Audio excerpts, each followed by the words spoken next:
ನಮ್ಮ ಭಾಗದಲ್ಲಿ ಹುಬ್ಬಳ್ಳಿಯು ದೊಡ್ಡ ಪಟ್ಟಣ ಆಗಿದೆ. ವಿಶ್ವೇಶ್ವರಯ್ಯನಿಂದ ಕನ್ನಂಬಾಡಿ ಅಣೆಕಟ್ಟು ನಿರ್ಮಿಸಲ್ಪಟ್ಟಿತು. ನಾಯಿಯು ಓಡಿತು. ಈ ಮೂರು ಉದಾಹರಣೆಗಳನ್ನು ನಾವೀಗ ಹೇಳ್ತಾ ಇದ್ದೇವೆ. ಹಾಗಾದರೆ ಈ ಉದಾಹರಣೆಗಳು ನಿಮಗೆ ಏನು ಅಂತ ಹೊಳಿತಾ ಇದೆ? ಯಾರು ಹೇಳ್ತೀರಿ? ಇವೇನು ಅಕ್ಷರಗಳ, ಪದಗಳ ಅಥವಾ ವಾಕ್ಯಗಳ? ವೆರಿ ಗುಡ್, ವಾಕ್ಯಗಳು. ವಾಕ್ಯಗಳು. ಹಾಗಾದ್ರೆ ವಾಕ್ಯ ಅಂದ್ರೆ ಅರ್ಥಗರ್ಭಿತವಾದ ಪದಗಳ ಸಂಯೋಜಿತವಾಗಿರುವಂತಹದ್ದೇ ವಾಕ್ಯ. ಏನು? ಅರ್ಥಗರ್ಭಿತವಾಗಿರುವ ಪದಗಳ ಸಮೂಹದಿಂದ ರಚನೆಯಾಗಿರುವುದಕ್ಕೆ ನಾವು ವಾಕ್ಯ ಅಂತ ಕರೀತೇವೆ. ನೋಡಿ, ಈ ಮೇಲಿನ ಮೂರು ವಾಕ್ಯಗಳು ಏನಿದಾವಲ್ಲ, ಒಂದು ಪೂರ್ಣ ಅರ್ಥವನ್ನು ಕೊಡ್ತಾ ಇದೆಯಾ? ಉದಾಹರಣೆಗೆ ನೋಡಿ, ಮತ್ತೊಂದ್ಸರಿ ಹೇಳ್ತೀನಿ. ನಮ್ಮ ಭಾಗದಲ್ಲಿ ಹುಬ್ಬಳ್ಳಿಯು ದೊಡ್ಡ ಪಟ್ಟಣ ಆಗಿದೆ. ವಿಶ್ವೇಶ್ವರಯ್ಯನಿಂದ ಕನ್ನಂಬಾಡಿ ಅಣೆಕಟ್ಟು ನಿರ್ಮಾಣವಾಯಿತು. ನಾಯಿಯು ಓಡಿ ಹೋಯಿತು. ಇಲ್ಲಿ ಸಂಪೂರ್ಣ ಅರ್ಥವನ್ನು ಕೊಡುವಂತಹ ಮೂರು ವಾಕ್ಯಗಳು ಇವೆ. ಅಪರಿಪೂರ್ಣವಾಗಿರುವಂತಹ ವಾಕ್ಯಗಳು ಯಾವುವೂ ಇಲ್ಲ. ಹೇಳುವಂತಹದ್ದನ್ನು ನಿಖರವಾಗಿ ಸ್ಪಷ್ಟವಾಗಿ ಹೇಳಿ ಮುಗಿಸಿಕೊಡ್ತಾರೆ ಅಲ್ವಾ? ಹೀಗೆ ವಾಕ್ಯಗಳು ರಚನೆ ಆಗ್ತವೆ. ಇವುಗಳಲ್ಲಿ ಒಂದು ಪದವು ಇಲ್ಲವಾದರೆ ಅರ್ಥ ಸಂಪೂರ್ಣವಾಗಿ ಕೆಟ್ಟು ಹೋಗಿ ಅಲ್ಲಿ ಪ್ರಶ್ನಿಸುವುದಕ್ಕೆ ಅವಕಾಶ ಸಿಗ್ತದೆ. ಹಾಗೆ ನಾಯಿ, ಏನು ನಾಯಿ? ಡ್ಯಾಶ್ ಅಲ್ವಾ? ಹಾಗೆಯೇ ನಮ್ಮ ಭಾಗದಲ್ಲಿ ಹುಬ್ಬಳ್ಳಿಯು ಆಗಿದೆ. ಏನಾಗಿದೆ ಅಲ್ವಾ? ಅರ್ಥ ಕೊಡುವಂಥ ಪದಗಳು ಇಲ್ಲದೇ ಇದ್ದಾಗ ಪ್ರಶ್ನಿಸುವುದಕ್ಕೆ ಒಂದು ಅವಕಾಶ ಸಿಕ್ಕಂಗಾಗ್ತದೆ. ಆದರೆ ಇಲ್ಲಿ ಎಲ್ಲಿಯೂ ಸಹ ಆ ಪ್ರಶ್ನಿಸುವಂತಹ ಅವಕಾಶಕ್ಕೆ ಸ್ಥಾನವೇ ಇಲ್ಲ. ಹಾಗೆಯೇ ವಿಶ್ವೇಶ್ವರಯ್ಯನವರಿಂದ ಇದು ನಿರ್ಮಿಸಲ್ಪಟ್ಟಿತ್ತು. ಏನು ನಿರ್ಮಿಸಲ್ಪಟ್ಟಿತ್ತು? ಆದರೆ ಅರ್ಥಪೂರ್ಣವಾಗಿರುವಂತಹ ವಾಕ್ಯಗಳು ಆಗಬೇಕು ಅಂದರೆ ಅರ್ಥಪೂರ್ಣವಾಗಿರುವಂತಹ ಪದಗಳ ಸಂಯೋಜನೆ ಎನ್ನುವಂಥದ್ದು ಬೇಕು. ಆ ಅರ್ಥಪೂರ್ಣವಾಗಿರುವಂತಹ ಪದಗಳ ಸಂಯೋಗ ಸಿಗದೇ ಇದ್ದಾಗ ಪ್ರಶ್ನಿಸುವುದಕ್ಕೆ ಅವಕಾಶ ಎನ್ನುವಂಥದ್ದು ಸಿಗ್ತಾ ಹೋಗ್ತದೆ ಎನ್ನುವಂಥದ್ದು.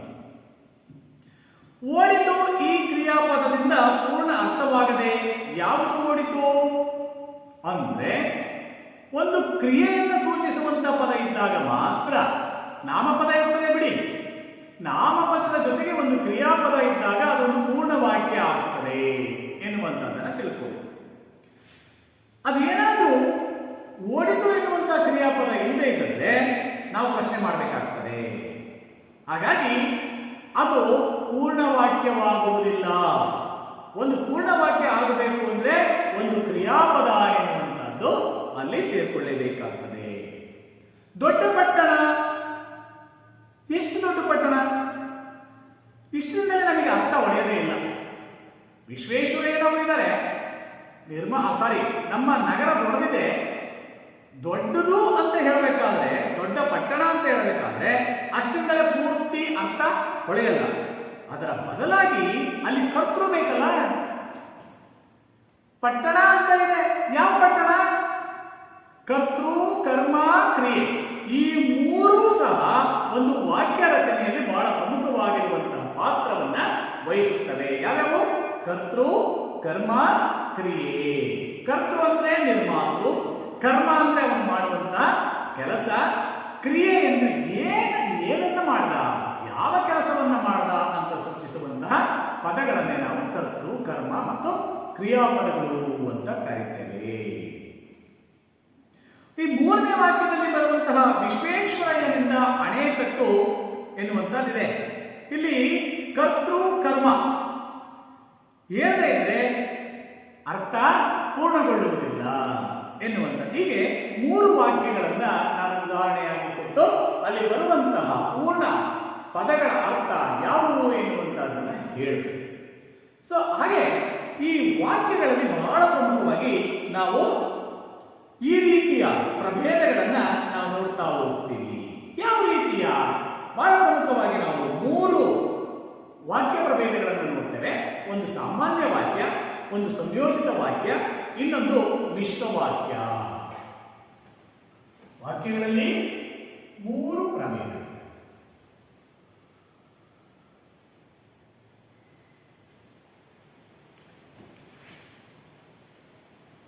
ಒಂದು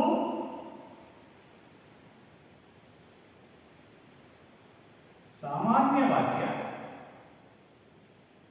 2 ಸಂಯೋಜಿತ ವಾಕ್ಯ, ಇನ್ನೊಂದು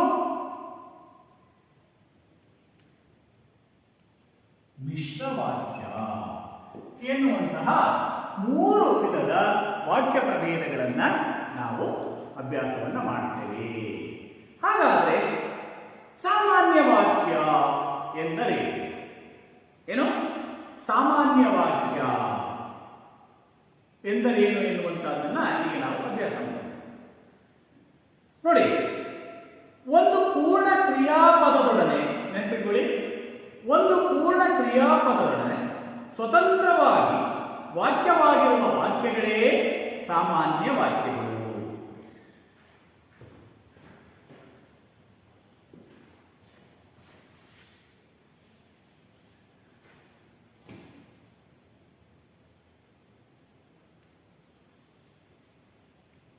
ಸಾಮಾನ್ಯ ವಾಕ್ಯ. ಈಗ ನಾವು ಸಾಮಾನ್ಯ ವಾಕ್ಯವನ್ನ ಅಭ್ಯಾಸ ಮಾಡಬೇಕು.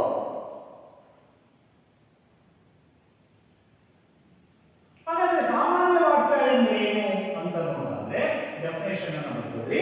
ಒಂದು ಪೂರ್ಣ ಅರ್ಥದೊಡನೆ ಅಥವಾ ಒಂದು ಪೂರ್ಣ ಕ್ರಿಯಾಪದದೊಡನೆ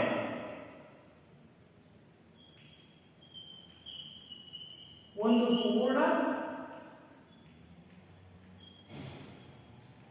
ಕ್ರಿಯಾಪದದೊಡನೆ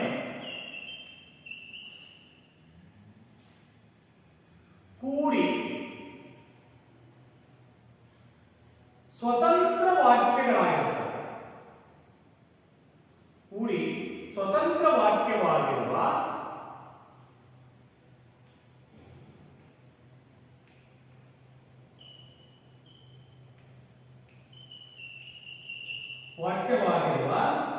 ವಾಕ್ಯಗಳೇ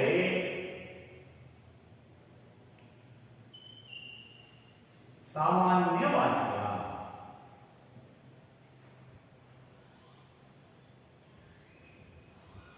ಏನ್ ಹೇಳ್ತಾರೆ? ಒಂದು ಪೂರ್ಣ ಕ್ರಿಯಾಪದಗಳೇ, ಅದು ಅಪೂರ್ಣ ಆಗಿರಬಾರದು. ಪೂರ್ಣ ಅಂದ್ರೇನು? ಹೇಳುವಂತಹ ವಿಚಾರವನ್ನ ಅರ್ಥಗರ್ಭಿತವಾಗಿ ಅರ್ಥವಾಗುವಂತೆ ಪೂರ್ಣಗೊಳಿಸುವುದು ಕ್ರಿಯೆಯನ್ನ. ಈಗ ಉದಾಹರಣೆಗೆ ಓಡು ಒಂದು ಕ್ರಿಯಾ ಪದದ ಧಾತು, ಹೌದಲ್ಲ? ಆದ್ರೆ ಆ ಒಂದು ಕ್ರಿಯೆ ಎನ್ನುವಂಥದ್ದು ಪೂರ್ಣ ಆಗಬೇಕಲ್ಲ. ಅದೇನು ಓಡಿತೋ, ಮಲಗಿತೋ, ನುಗ್ಗಿತೋ, ನಿದ್ರಿಸಿತೋ, ಸತ್ತಿತೋ, ಬದುಕಿತೋ, ಒಣಗಿತೋ, ಹೀಗೆ ಪೂರ್ಣ ಅರ್ಥ ಕೊಡುವಂತಹ ಶಬ್ದಗಳನ್ನ ಒಳಗೊಂಡಂತಹ ಒಂದು ಸ್ವತಂತ್ರ ವಾಕ್ಯ. ಸ್ವತಂತ್ರ ಅಂದ್ರೆ ಇಂಡಿಪೆಂಡೆಂಟ್ ಆಗಿರುತ್ತದೆ, ಯಾವುದರ ನೆರವನ್ನು ಸಹ ಪಡೆಯದೇ ಇರುವಂತಹ ಒಂದು ಪದ ಅಂತ ನಾವು ಕರಿತೇವೆ. ಅಂದ್ರೆ ಸ್ವತಂತ್ರವಾಗಿ ಉಚ್ಚರಿಸುವಂತಹದ್ದು ಅಂತ. ಇನ್ನೊಂದ್ಸರಿ ನೋಡಿ, ಒಂದು ಪೂರ್ಣ ಕ್ರಿಯಾಪದದೊಡನೆ ಕೂಡಿ ಸ್ವತಂತ್ರವಾಗಿರುವಂತಹ ವಾಕ್ಯಗಳೇ ಸಾಮಾನ್ಯ ವಾಕ್ಯಗಳು ಅಂತ ಕರೀತೇವೆ. ಹಾಗಾದ್ರೆ ಇದು ಹೇಗಿರ್ತವೆ ಸಾಮಾನ್ಯ ವಾಕ್ಯಗಳು ಅಂತಂದ್ರೆ, ಉದಾಹರಣೆ ಹೇಳ್ತೇನೆ. ಸುಬ್ರಹ್ಮಣ್ಯನ್ ನಮ್ಮನ್ನು ವಿಶ್ವಾಸದಿಂದ ಸ್ವಾಗತಿಸಿದನು. ಯಾರು? ಸುಬ್ರಹ್ಮಣ್ಯನ್ ಎನ್ನುವಂತ ಒಬ್ಬ ವ್ಯಕ್ತಿ ನಮ್ಮನ್ನು ವಿಶ್ವಾಸದಿಂದ ಸ್ವಾಗತಿಸಿದನು. ನಾವೀಗ ಎಲ್ಲಿಗೋ ಒಂದು ಪ್ರವಾಸವನ್ನು ಕೈಗೊಂಡಿದ್ದೇವೆ. ಪ್ರೇಕ್ಷಣೀಯ ಸ್ಥಳ ಆಗಿದೆ. ಆ ಪ್ರೇಕ್ಷಣೀಯ ಸ್ಥಳಕ್ಕೆ ನಾವು ಹೋದಂತಹ ಸಂದರ್ಭದಲ್ಲಿ ಅಲ್ಲಿಯ ಐತಿಹ್ಯಗಳನ್ನು, ಘಟನೆಗಳನ್ನು, ವಿಚಾರಗಳನ್ನು, ಅಲ್ಲಿಯ ಸಾಮಾಜಿಕ, ಧಾರ್ಮಿಕ, ಶೈಕ್ಷಣಿಕ, ಸಾಂಸ್ಕೃತಿಕ ಹಿನ್ನೆಲೆಗಳನ್ನು ತಿಳ್ಕೋಬೇಕು ಅಂದರೆ ನನಗೆ ನೇರವಾಗಿ ಸಾಧ್ಯ ಆಗಲ್ಲ. ಯಾಕೆ ಸಾಧ್ಯ ಆಗಲ್ಲಪ್ಪ? ಅಲ್ಲಿರುವಂತಹ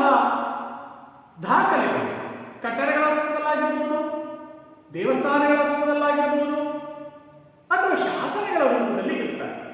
ಅವುಗಳನ್ನು ನಾವು ಓದಿ ಅರ್ಥ ಮಾಡ್ಕೊಳ್ಳಿಕ್ಕಾಗಲ್ಲ. ಅಷ್ಟೇ ಏಕೆ, ಶಿಲಾಶಾಸನಗಳು, ಹಾಗೆಯೇ ಚಿತ್ರಗಳು, ಶಿಲ್ಪಗಳು, ಇವುಗಳು ಏನೋ ಒಂದು ಅಗಾಧವಾಗಿರುವಂತಹ ಗೌಪ್ಯತೆಯನ್ನ, ಮಾಹಿತಿಯನ್ನು ಒಳಗೊಂಡಿರ್ತವೆ. ಅದನ್ನ ನಾವು ತಿಳ್ಕೋಬೇಕು ಅಂದ್ರೆ ಸುಮ್ಮನೆ ನೋಡಿದ್ರೆ ಅರ್ಥ ಆಗ್ತದ? ಬ್ರಾಹ್ಮಿ ಲಿಪಿಯಲ್ಲಿ ಬರೆದಿರುವಂತಹ ಬರವಣಿಗೆ ನಮಗೆ ಅರ್ಥ ಆಗ್ತದ? ಇಲ್ಲ. ಅದಕ್ಕೋಸ್ಕರ ಏನ್ ಮಾಡ್ತಾರೆ, ಕೆಲವು ಪ್ರವಾಸಿ ತಾಣಗಳಲ್ಲಿ ಮಾರ್ಗದರ್ಶಕರು ಇರ್ತಾರೆ, ಗೈಡ್ ಅಂತ ಏನು ಕರಿತೀವಲ್ಲ ಅವ್ರು ಇರ್ತಾರೆ. ಅಂಥವರು ನಮ್ಮನ್ನ ಬರಮಾಡಿಕೊಂಡು ಆ ಸ್ಥಳದ ಮತ್ತು ಅಲ್ಲಿಯ ವಿಶೇಷತೆಯನ್ನು ಕುರಿತು ನಮಗೆ ಮಾಹಿತಿಯನ್ನು ಕೊಡ್ತಾ ಹೋಗ್ತಾರಲ್ವಾ, ಹಾಗೆ ಅಂತ ಅಂದ್ಕೊಳ್ಳೋಣ. ಈ ಸುಬ್ರಹ್ಮಣ್ಯ ಎನ್ನುವಂಥವರು ನಮ್ಮನ್ನು ವಿಶ್ವಾಸದಿಂದ ಆತ್ಮೀಯವಾಗಿ ಬರಮಾಡಿಕೊಂಡರು, ಸ್ವಾಗತಿಸಿದರು ಅಂದರೆ ಬರಮಾಡಿಕೊಂಡರು. ಹಾಗೆ ಇನ್ನೊಂದು ಉದಾಹರಣೆಯನ್ನ ಹೇಳೋದಾದ್ರೆ, 10ನೇ ಶತಮಾನದವರೆಗೆ ಗಂಗರು ತಲೆ ಎತ್ತಿ ಬಾಳಿದರು. 10ನೇ ಶತಮಾನದ ಕಾಲದಲ್ಲಿ ಕರ್ನಾಟಕವನ್ನು ಆಳಿದಂತಹ ರಾಜಮನೆತನಗಳಲ್ಲಿ ಗಂಗರು ಒಬ್ಬರು. ಅವರು ಹೇಗೆ ಬಾಳಿದಂತೆ ತಲೆ ಎತ್ತಿ, ಏನ್ ಸಾರ್ ತಲೆ ಎತ್ತಿ ಅಂತಂದ್ರೆ, ತಲೆ ಎತ್ತಿ ಅಂದ್ರೆ ತುಂಬಾ ಶ್ರೇಷ್ಠವಾಗಿರುವಂತಹ ಆಡಳಿತವನ್ನು ಕೊಟ್ಟರು, ಅತ್ಯುತ್ತಮವಾಗಿರುವಂತಹ ಆಡಳಿತವನ್ನ ನಡೆಸಿದ್ರು, ಅಥವಾ ಮುಂದೆ ಬರುವಂತಹ ರಾಜಮನೆತನಗಳಿಗೆ ಒಂದು ದಾರಿದೀಪವನ್ನು ಇದ್ರು, ಮಾರ್ಗದರ್ಶಕರಂತೆ ಅವರು ಇದ್ರು ಎನ್ನುವಂತಹದನ್ನ ನಾವು ನೋಡ್ತಾ ಹೋಗ್ತೇವೆ. ಹೀಗೆ ಈ ಎರಡೂ ವಾಕ್ಯಗಳು ಒಂದೊಂದು ಪೂರ್ಣ ಕ್ರಿಯಾಪದದೊಡನೆ ಕೂಡಿ ಸ್ವತಂತ್ರ ವಾಕ್ಯಗಳಾಗಿವೆ. ಹಾಗಾದ್ರೆ ಇಲ್ಲಿರುವಂತಹ ವಾಕ್ಯಗಳು ಯಾವುವು? ಉದಾಹರಣೆ ಬರಬೇಕಾಗ್ತದೆ ನೋಡಿ. ಸುಬ್ರಹ್ಮಣ್ಯ ಒಂದನೇದು,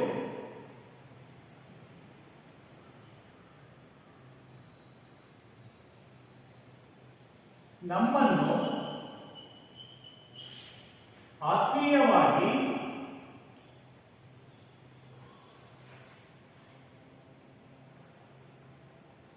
ಸ್ವಾಗತಿಸಿದರು ಅಂತ ಇದೆ.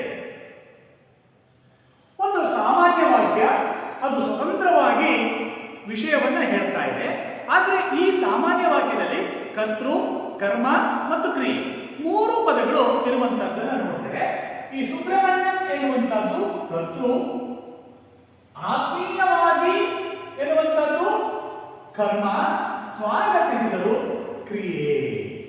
ಒಂದು ಉದಾಹರಣೆ. ಎರಡನೇದಾಗಿ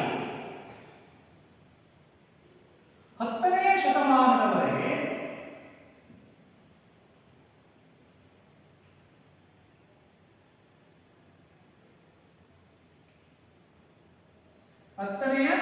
ಶತಮಾನದವರೆಗೆ ಗಂಗರು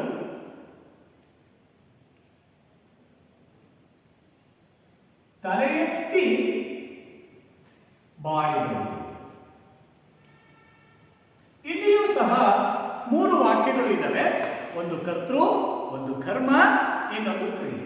ಇಲ್ಲಿ ಗಂಗರು ಎನ್ನುವಂತಹದ್ದು ಕರ್ತೃ, ಕರ್ಮ ಶತಮಾನದವರೆಗೆ ತಲೆ ಎತ್ತಿ ಬಾಳಿದರು ಎನ್ನುವಂಥದ್ದು ಕ್ರಿಯಾ. ಹೀಗೆ ಒಂದು ಸಾಮಾನ್ಯ ವಾಕ್ಯ ಆಗಬೇಕಾದ್ರೆ ಒಂದು ಪೂರ್ಣ ಕ್ರಿಯಾಪದದೊಡನೆ ಅದು ಸ್ವತಂತ್ರವಾಗಿ ಏನಾಗ್ತದೆ ಇದೆ. ಇದನ್ನು ನಾವು ಸಾಮಾನ್ಯ ವಾಕ್ಯ ಅಂತ ಕರೀತೀವಿ. ಹಾಗಾದ್ರೆ ಈ ಎರಡರಲ್ಲಿ ಏನಾಗ್ತದೆ ಡೆಫಿನೇಷನ್? ಒಂದು ಪೂರ್ಣ ಕ್ರಿಯಾಪದದೊಡನೆ ಕೂಡಿ ಸ್ವತಂತ್ರ ವಾಕ್ಯವಾಗಿರುವ ವಾಕ್ಯಗಳೇ ಸಾಮಾನ್ಯ ವಾಕ್ಯಗಳು. ಹಾಗಾದ್ರೆ ಈ ವಾಕ್ಯದಲ್ಲಿರುವಂತಹ ಕ್ರಿಯಾಪದ ಯಾವುದು? ಸ್ವಾಗತಿಸಿದರು. ಒಂದು ಕ್ರಿಯೆಯನ್ನ ಅದು ಹೇಳ್ತಾ ಇದೆ. ಎಂಥ ಕ್ರಿಯೆ? ಆತ್ಮೀಯವಾಗಿ ಸ್ವಾಗತಿಸುವಂತಹದ್ದು. ಹಾಗೆಯೇ ಬಾಳಿದರು, ಏನ್ ಮಾಡಿದ್ರು ಅಂತ ಹೇಳ್ತಾರೆ, ಕ್ರಿಯೆ, ಕೆಲಸವನ್ನು ಸೂಚಿಸುವಂತ ಪದ. ಹೀಗೆ ಹೇಳುವಂತಹ ಪದಗಳನ್ನೇ ನಾವು ಸಾಮಾನ್ಯ ವಾಕ್ಯ ಅಂತ ಕರೀತೇವೆ. ಅರ್ಥ ಆಗ್ತಾ ಇದೆಯಲ್ಲ? ಹಾಗಾದ್ರೆ ಇಂತಹ ಅನೇಕ ಉದಾಹರಣೆಗಳು ನಮ್ಮ ನಿಮ್ಮ ಸುತ್ತಮುತ್ತ ಇರುವಂತಹದ್ದನ್ನು ನಾವು ನೋಡ್ತಾ ಹೋಗ್ತೇವೆ. ಹಾಗಾದ್ರೆ ಇಲ್ಲಿರುವಂತಹ ಸಾಮಾನ್ಯ ವಾಕ್ಯ ಹಾಗೂ ಇನ್ನೊಂದು ಯಾವುದು? ಸಂಯೋಜಿತ ವಾಕ್ಯ, ಹಾಗೆಯೇ ಮತ್ತೊಂದು ಮಿಶ್ರ ವಾಕ್ಯ ಅಂತ. ಸಾಮಾನ್ಯ ವಾಕ್ಯ ನಿಮಗೆ ಅರ್ಥ ಆಗಿದೆ ಅಂತ ಅಂದುಕೊಂಡಿದ್ದೇನೆ. ಬಹಳ ಸಂದರ್ಭಗಳಲ್ಲಿ ನೀವು ಪಠ್ಯವನ್ನು ಓದುವಾಗ ಇಂತಹ ವಾಕ್ಯಗಳು ನಿಮಗೆ ಸಿಗ್ತಾ ಹೋಗುತ್ತವೆ. ಅವುಗಳನ್ನು ನೀವು ಬಹಳ ಗಮನ ಇಟ್ಟು ಓದಿ ಅರ್ಥ ಮಾಡ್ಕೊಳ್ಬೇಕಾಗ್ತದೆ ಎನ್ನುವಂಥದ್ದು. ಮಹಾತ್ಮ ಗಾಂಧಿಯು ಸ್ವಾತಂತ್ರ್ಯಕ್ಕಾಗಿ ಹೋರಾಡಿ ಮಡಿದರು. ಇನ್ನೊಂದು ಉದಾಹರಣೆ ಬರ್ತದೆ ಸಾಮಾನ್ಯ ವಾಕ್ಯಕ್ಕೆ. ಮತ್ತೊಂದು ಉದಾಹರಣೆ, ಮಹಾತ್ಮ ಗಾಂಧೀಜಿಯವರು ಸ್ವಾತಂತ್ರ್ಯಕ್ಕಾಗಿ ಹೋರಾಡಿ ಮಡಿದರು. ಇದು ಒಂದು ಸಾಮಾನ್ಯ ವಾಕ್ಯ. ಯಾವುದರ ನೆರವನ್ನು ಪಡೆಯದೆ ಸ್ವತಂತ್ರವಾಗಿ ರಚನೆಯಾಗಿರುವಂಥ ಒಂದು ವಾಕ್ಯ.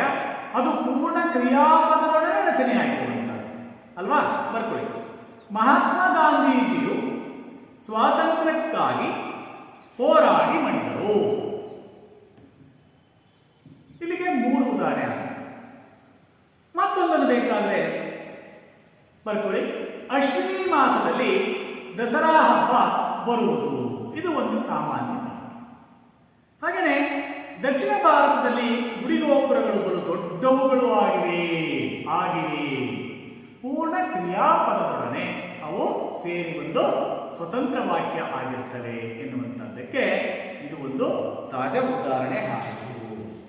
ಹಾಗೆಯೇ ಈಗ ನಾವು ಸಂಯೋಜಿತ ವಾಕ್ಯ ಎನ್ನುವಂಥದ್ದನ್ನ ನಾವು ನೋಡಬೇಕು. ಹಾಗಾದ್ರೆ ಸಂಯೋಜಿತ ವಾಕ್ಯ ಅಂದ್ರೇನು? ಪೂರ್ಣ ಸ್ವತಂತ್ರ ವಾಕ್ಯಗಳಾಗಿ ನಿಲ್ಲಬಲ್ಲ ಅನೇಕ ಉಪವಾಕ್ಯಗಳೊಡನೆ ಒಂದು ಪೂರ್ಣ ಅಭಿಪ್ರಾಯದ ವಾಕ್ಯವಾಗಿದ್ದರೆ ಅದನ್ನ ಸಂಯೋಜಿತ ವಾಕ್ಯ ಅಂತ ಕರೀತಾರೆ.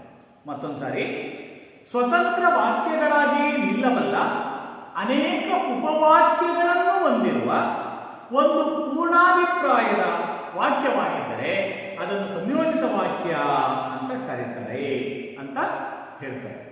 ನೋಡಿ, ಅದನ್ನು ಬರ್ಕೊಂಡ್ರೆ ಚೆನ್ನಾಗಿರ್ತದೆ. ಬರ್ಕೊಂಡು ಒಂದು, ಎರಡನೇದು ಸಂಯೋಜಿತ ವಾಕ್ಯ.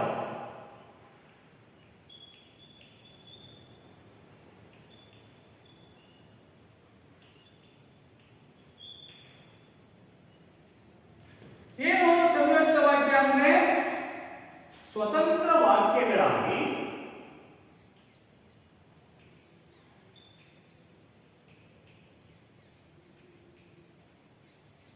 ನಿಲ್ಲಬಲ್ಲ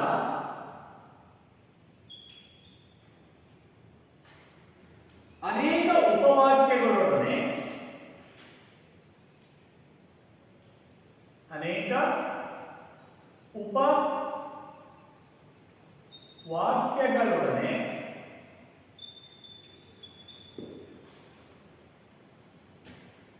ಪೂರ್ಣ ಅಭಿಪ್ರಾಯದ ವಾಕ್ಯಗಳಾಗಿದ್ದರೆ ಪೂರ್ಣ ಅಭಿಪ್ರಾಯದ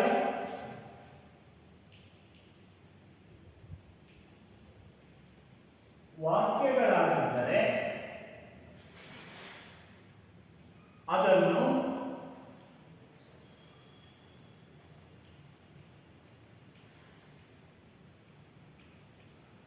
ಸಂಯೋಜಿತ ವಾಕ್ಯ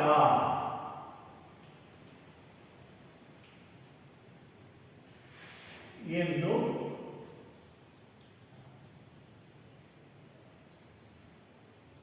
ಕರೆಯುವುದು.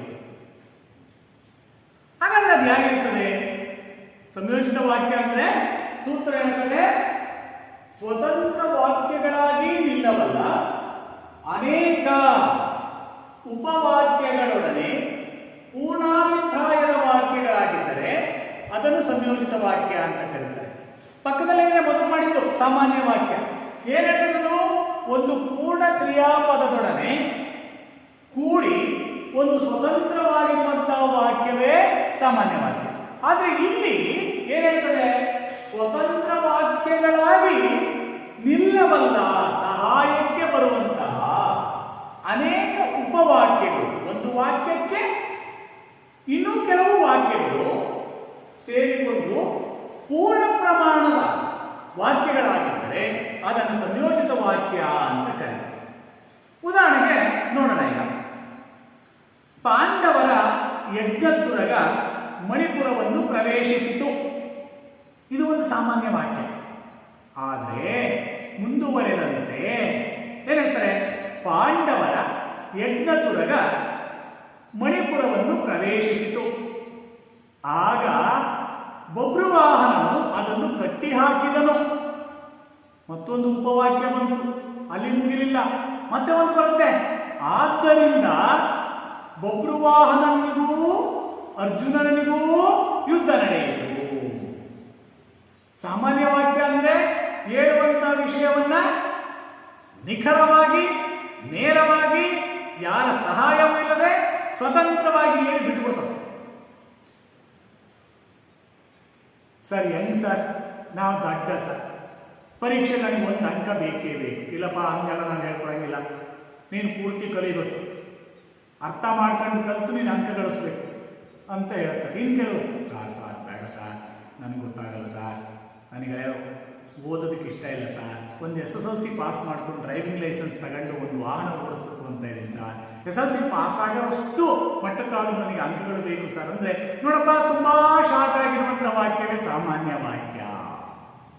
ಅಸಾಮಾನ್ಯ ವಾಕ್ಯದಲ್ಲಿ ಎಲ್ಲಿಯೂ ಸಹ ಕಾಮ, ಇನ್ವರ್ಟೆಡ್ ಕಾಮ, ಫುಲ್ ಸ್ಟಾಪ್ ಏನೂ ಬರಲ್ಲ, ಕೊನೆ ಮಾತ್ರ ಫುಲ್ ಸ್ಟಾಪ್ ಬರ್ತದೆ. ಕ್ಲಿಯರ್ ಆಯ್ತಾ? ಇದನ್ನು ಹೇಳ್ಬಾರ್ದು, ಆದರೂ ಹೇಳ್ತಾ ಇದೆ. ಇನ್ನು ಸಂಯೋಜಿತ ವಾಕ್ಯ ಅಂದ್ರೆ ಒಂದು ಸಾಮಾನ್ಯ ವಾಕ್ಯ ಇರ್ತದೆ, ಅದರ ಮೇಲೊಂದು ಕೆಳಗಡೆ ಒಂದು ಚಿಹ್ನೆಗಳಿರ್ತದೆ, ಮತ್ತೆ ಒಂದು ವಾಕ್ಯ ಬರ್ತದೆ, ಮತ್ತೆ ಅದಕ್ಕೊಂದು ಚಿಹ್ನೆ, ಚುಕ್ಕಿ ಅಥವಾ ಕಾಮ ಇರ್ತದೆ, ಮತ್ತೊಂದು ವಾಕ್ಯ ಸೇರಿಕೊಳ್ಳುತ್ತೆ. ಹೀಗೆ ಒಂದು ಅಥವಾ ಒಂದಕ್ಕಿಂತ ಹೆಚ್ಚು ಉಪವಾಕ್ಯಗಳು ಸೇರಿಕೊಂಡು ಅದು ಪೂರ್ಣ ಅರ್ಥವನ್ನು ಕೊಡುವಂತಿದ್ದರೆ ಅದನ್ನು ಸಾಮಾನ್ಯ ವಾಕ್ಯ ಅಂತ ಹೇಳ್ತೀವಿ ಅಂತ ನೀನು ಗುರುತಿಸಬೇಕು. ಅದಕ್ಕಿಂತ ಮೊದಲು ಪ್ರಯತ್ನವನ್ನ ಮಾಡಬೇಕು. ಮರಳಿ ಪ್ರಯತ್ನವ ಮಾಡು ಅನ್ನುವಂಥ ರೀತಿಯಲ್ಲಿ ನೀನು ನಿರಂತರವಾಗಿ ಅಭ್ಯಾಸವನ್ನು ಮಾಡ್ತಾ ಇದ್ರೆ ಮಾತ್ರ ನೀನು ಹೆಚ್ಚು ಹೆಚ್ಚು ಅಂಕಗಳನ್ನು ಗಳಿಸಬೇಕು. ಕೇವಲ SSLCಯನ್ನ ಪಾಸ್ ಮಾಡೋದಕ್ಕೆ ಮಾತ್ರ ನೋಡಬಾರ್ದು. ನೋಡಿ, ಇಲ್ಲಿ 3 ಸ್ವತಂತ್ರ ವಾಕ್ಯಗಳಿದ್ದಾವೆ. ಯಾವ್ಯಾವುದು? ಆಗ, ಆದ್ದರಿಂದ, ಪದಗಳ ಸಹಾಯದಿಂದ ಒಂದಕ್ಕೊಂದು ಸಂಯೋಜನೆ ಸೇರಿಕೊಳ್ಳುವಂತಹದ್ದು, ಸೇರಿಕೊಂಡು ಒಂದು ಪೂರ್ಣಾರ್ಥದ ವಾಕ್ಯ ಆಗಿದೆ. ಒಂದು ಸಾಮಾನ್ಯ ವಾಕ್ಯ ಇತ್ತು. ಏನಿತ್ತದು? ಪಾಂಡವರ ಯಜ್ಞತುರಗ ಮಣಿಪುರವನ್ನು ತಲುಪಿತು, ಮುಗಿತು. ಆದರೆ ಸಂಯೋಜಿತ ವಾಕ್ಯ ಸಹಾಯಕ್ಕೆ ಬಂತು. ಆಗ ಬಭ್ರುವಾಹನನು ಅದನ್ನು ಕಟ್ಟಿ ಹಾಕಿದನು, ನಿಲ್ಲಿಲ್ಲ. ಮತ್ತೆ ಆದ್ದರಿಂದ ಬಭ್ರುವಾಹನನಿಗೂ ಅರ್ಜುನನಿಗೂ ಯುದ್ಧವಾಯಿತು. ಆಗ ಮತ್ತು ಆದ್ದರಿಂದ ಎಂಬ ಮತ್ತೆ 2 ಉಪವಾಕ್ಯಗಳು ಸೇರಿಕೊಂಡು ಅದು ಒಂದು ಪೂರ್ಣ ಅರ್ಥ ಕೊಡುವಂತ ವಾಕ್ಯ ಆಯಿತು. ಇಂಥದ್ದನ್ನ ಸಂಯೋಜಿತ ವಾಕ್ಯ ಅಂತ ಕರಿತೇವೆ. ಬರ್ಕೊಡಿ. ಅದನ್ನೇ ಬರ್ಕೊಡ್ತೀರಾ ಅಥವಾ ಬೇರೆ ಬರ್ಕೊಡ್ತೀರಾ? ನಿಮಗೆ ಬಿಟ್ಟಿದ್ದು. ಬರ್ಕೊಂಬಿಡಿ, ಅದನ್ನೇ ಬರೆಸ್ತೇನೆ. ಪಾಂಡವರು, ಉದಾಹರಣೆ,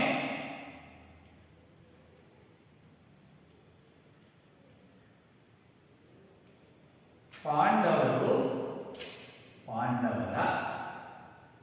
ಯಜ್ಞತುರಗವನ್ನು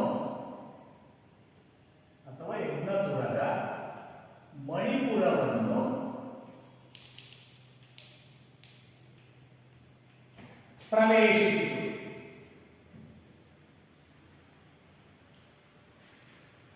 ಪ್ರವೇಶಿಸಿತು.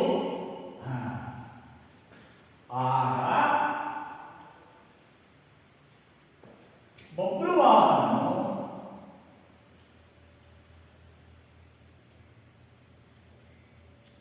ಅದನ್ನು ಕಟ್ಟಿ ಹಾಕಿದನು. ಮುಗಿಲಿಲ್ಲ, ಮತ್ತೆ ಕಂಟಿನ್ಯೂ ಆಯಿತು. ಆದ್ದರಿಂದ ಅರ್ಜುನನಿಗೂ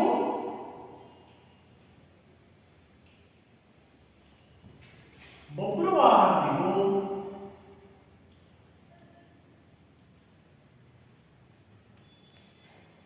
ಯುದ್ಧ ನಡೆಯಿತು.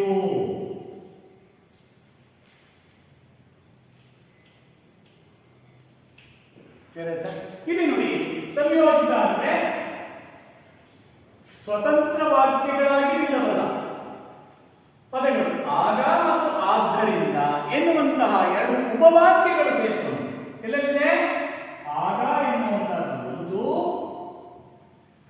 ಆದ್ದರಿಂದ ಎನ್ನುವಂಥದ್ದು ಮತ್ತೊಂದು. ಇವು ಸ್ವತಂತ್ರ ವಾಕ್ಯಗಳೇ. ಯಾವ್ಯಾವುದು?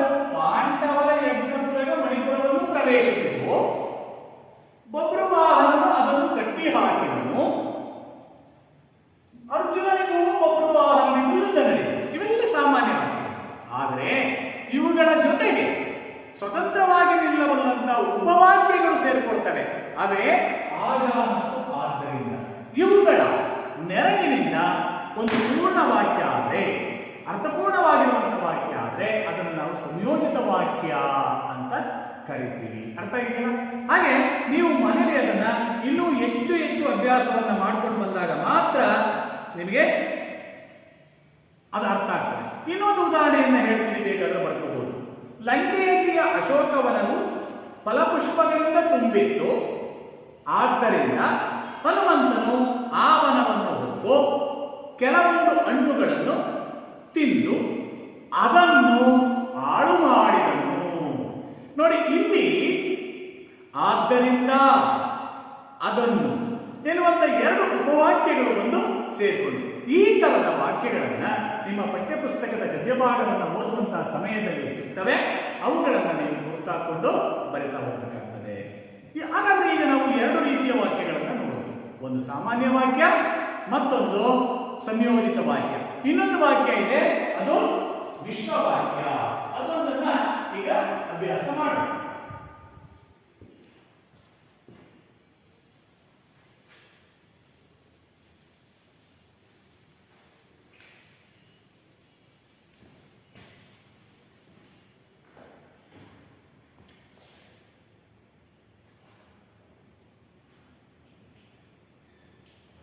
ಮಿಶ್ರ ವಾಕ್ಯ ಹೆಸರು ಹೇಳ್ತಾ ಇದೆ. ಮಿಶ್ರ ಅಂದ್ರೆ ಅನೇಕ ಪದಗಳ ಸಂಯೋಜನೆ ಅಥವಾ ಸೇರಿಕೊಳ್ಳುವಂತಹದ್ದು ಅಂತ. ಏನ್ ಹೇಳ್ತದಪ್ಪ ಇದರ ಒಂದು ಸೂತ್ರ ನೋಡಿ.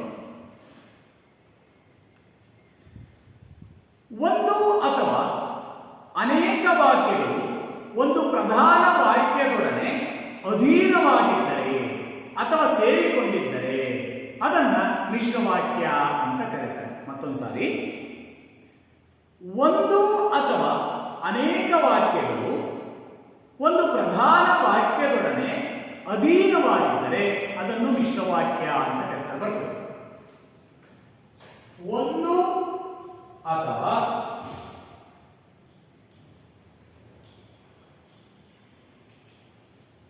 ಅನೇಕ ವಾಕ್ಯಗಳು ಒಂದು ಪ್ರಧಾನ ವಾಕ್ಯದೊಡನೆ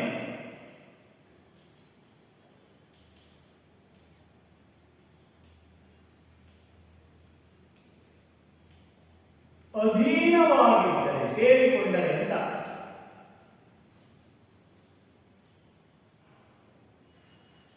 ಅದನ್ನು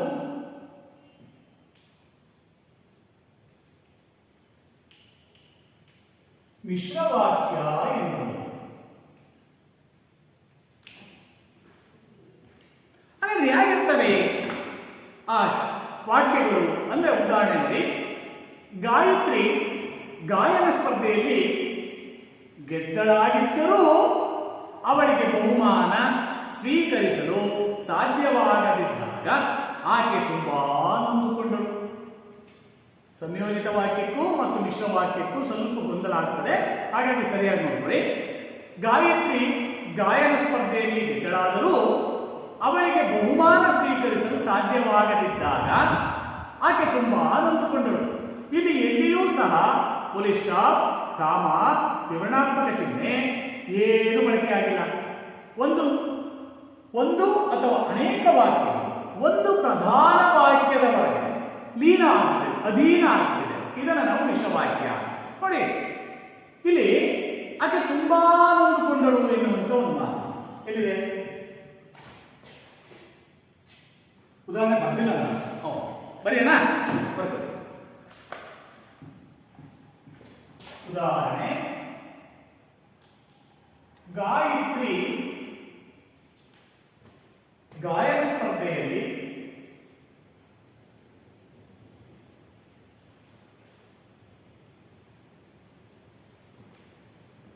ಗೆದ್ದಳಾದರೂ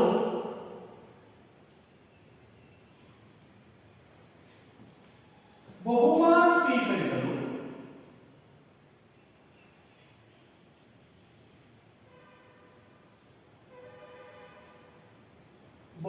ಸ್ವೀಕರಿಸಲು ಸಾಧ್ಯವಾಗದಿದ್ದಾಗ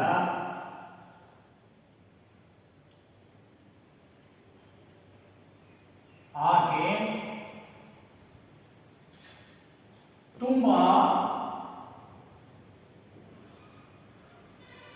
ನೊಂದುಕೊಂಡಳು. ತುಂಬಾ ನೊಂದುಕೊಂಡಳು ಎನ್ನುವಂತಹ ಒಂದು ವಾಕ್ಯ ಇದೆಯಲ್ಲ, ಅದು ಒಂದು ಪ್ರಧಾನ ವಾಕ್ಯಕ್ಕೆ ಗಾಯತ್ರಿ ಗಾಯನ ಸ್ಪರ್ಧೆಯಲ್ಲಿ ಗೆದ್ದಳು. ಆಕೆ ತುಂಬಾ ನೊಂದುಕೊಂಡು, ಯಾಕೆ? ಗಾಯನ ಸ್ಪರ್ಧೆಯಲ್ಲಿ ಅವಳು ಗೆದ್ದಿದ್ಳು, ಅವಳಿಗೆ ಬಹುಮಾನ ಸ್ವೀಕರಿಸಲು ಸಾಧ್ಯ ಎಂಬ ಈ ಉಪವಾಕ್ಯಗಳು ಒಂದು ಪ್ರಧಾನ ವಾಕ್ಯ. ಆಕೆ ತುಂಬಾ ನೊಂದುಕೊಂಡಪ್ಪ. ಒಂದು ವಾಕ್ಯದಲ್ಲಿ ಬಹಳ ಪ್ರಮುಖವಾಗಿರುವಂತದ್ದು ಏನು ಅಂದ್ರೆ ಒಂದು ಕ್ರಿಯಾಪದ ಪ್ರಮುಖವಾಗಿರುತ್ತೆ ಅಂತ ಹೇಳಿದ್ವಿ.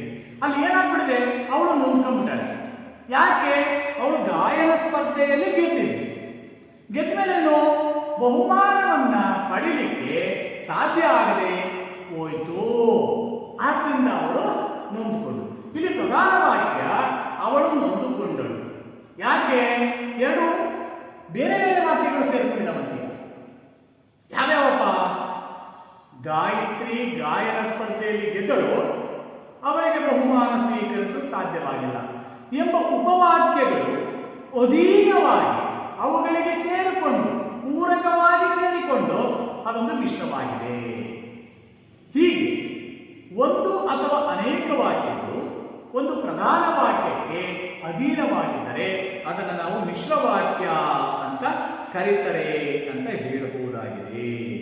ನೀವು ಸಹ ಅದನ್ನು ಚೆನ್ನಾಗಿ ಅಭ್ಯಾಸ ಮಾಡಬೇಕು. ಇನ್ನೊಂದು ಉದಾಹರಣೆ ಹೇಳಬೇಕು ಅಂದರೆ, ಶಂಕರನಿಗೆ ವಿದ್ಯಾರ್ಥಿ ವೇತನ ದೊರೆಯಿತೆಂದು ಪ್ರಿನ್ಸಿಪಾಲರಿಂದ ಕೇಳಿದರು. ಇಲ್ಲಿ ಕೇಳಿದರು ಎನ್ನುವಂಥ ಕ್ರಿಯಾಪದ ಮುಖ್ಯವಾಗಿದೆ. ಇದಕ್ಕೆ ಮೊದಲನೆಯ ವಾಕ್ಯ ದೊರೆಯಿತು. ಯಾರಿಗೆ? ಶಂಕರನಿಗೆ. ಏನು? ವಿದ್ಯಾರ್ಥಿ ವೇತನ ಎಂಬವು ಅಧೀನ ವಾಕ್ಯಗಳಾಗಿವೆ. ಈ ಅಧೀನ ವಾಕ್ಯಗಳು ಸೇರಿಕೊಂಡು ಅದು ಕ್ರಿಯಾಪದ ಆಗ್ತದೆ, ಒಂದು ಪೂರ್ಣ ಪ್ರಮಾಣದ ಕ್ರಿಯಾಪದ ಆಗುತ್ತೆ. ಹೀಗೆ ನಿಮ್ಮ ಪಠ್ಯಪುಸ್ತಕದಲ್ಲಿ ಅನೇಕ ಸಂಗತಿಗಳು ಬರ್ತವೆ. ಅವುಗಳನ್ನು ನೀವು ಚೆನ್ನಾಗಿ ಅಭ್ಯಾಸವನ್ನು ಮಾಡಿಕೊಂಡಾಗ ಮಾತ್ರ ಅವು ನಿಮಗೆ ಅರ್ಥ ಆಗ್ತಾ ಹೋಗ್ತವೆ. ಇಂತಹ ವಾಕ್ಯಗಳನ್ನು ನೀವು ಗುರುತಿಸಿ ನಾಳೆ ಬರುವಾಗ ಒಂದೊಂದು ವಾಕ್ಯಕ್ಕೆ, ಅಂದರೆ ಸಾಮಾನ್ಯ ವಾಕ್ಯಕ್ಕೆ 4, ಸಂಯೋಜಿತ ವಾಕ್ಯಕ್ಕೆ 4, ಮಿಶ್ರ ವಾಕ್ಯಕ್ಕೆ 4 ಉದಾಹರಣೆಗಳನ್ನು ನೀವು ಬರ್ಕೊಂಡ್ಬರ್ಬೇಕು. ಇವತ್ತಿನ ಈ ಒಂದು ವಾಕ್ಯ ಪ್ರಭೇದಗಳು ಅಥವಾ ವಿಧಗಳು ಯಾವುವು ಎನ್ನುವಂಥದ್ದನ್ನು ಅರ್ಥ ಮಾಡ್ಕೊಂಡಿದ್ದೀರಿ. ಅವುಗಳಿಗೆ ನೀವು ಚೆನ್ನಾಗಿ ಆ ಸೂತ್ರಗಳನ್ನು ಅಭ್ಯಾಸ ಮಾಡಿಕೊಂಡ್ರೆ ನಿಮಗೆ ಸುಲಭವಾಗಿ ಸಾಮಾನ್ಯ ವಾಕ್ಯ ಯಾವುದು, ಸಂಯೋಜಿತ ವಾಕ್ಯ ಯಾವುದು ಹಾಗೂ ಮಿಶ್ರ ವಾಕ್ಯ ಯಾವುದು ಎನ್ನುವಂಥದ್ದು ಅರ್ಥ ಆಗ್ತದೆ. ಅವುಗಳಿಗೆ ನಾಳೆ ನೀವು ಉದಾಹರಣೆಗಳನ್ನು ಬರ್ಕೊಂಡು ಬಂದು ತೋರಿಸ್ಬೇಕು. ಪಾಠ ಅರ್ಥ ಆಗಿದೆ ಅಲ್ವಾ? ಧನ್ಯವಾದಗಳು.